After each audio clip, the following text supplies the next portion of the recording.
காங்கிரஸ் எம்எல்ஏக்கள் வேறு கட்சியினருக்கு ஓட்டளித்தாலும் தொண்டர்கள் காங்கிரசுக்கே ஓட்டளிப்பார்கள் என்று கன்னியாகுமரி மாவட்ட காங்கிரஸ் தலைவர் ஆவேசம் தெரிவித்துள்ளார்.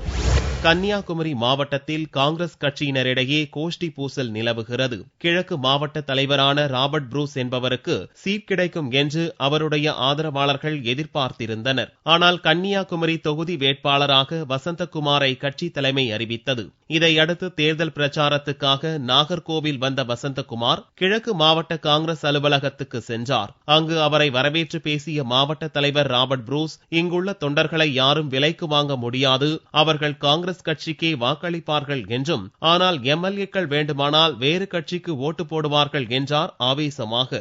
எங்களுடைய உறுப்பினர்களை விலை கொடுத்து வாங்க முடியாது. சட்டமன்ற உறுப்பினர்கள் வேண்டும் என்றால் உங்களுக்கு ஒரு முறை கடிதம் தருவார்கள், பாராளுமன்ற வேட்பாளருக்கு அடுத்த முறை அசோகன் சாலவருக்கு கடிதம் கொடுப்பார்கள். அதன் பிறகு பிஜேபி கேட்டால் ஓட்டை கூட போட்டு விடுவார்கள். அது வேறு விஷயம். ஆனால் நாங்கள் எல்லாம் அப்படிப்பட்டவர்கள் அல்ல. இங்கே இருக்கின்றவர்கள் உழைப்பதற்கு கடுமையாக உழைப்பதற்கு தயாராக இருக்கின்றவர்கள். எந்த தியாகத்தை செய்தும் இந்த தொகுதியை காங்கிரஸ் கட்சி வெற்றி பெறுவதற்காக உழைப்போம்.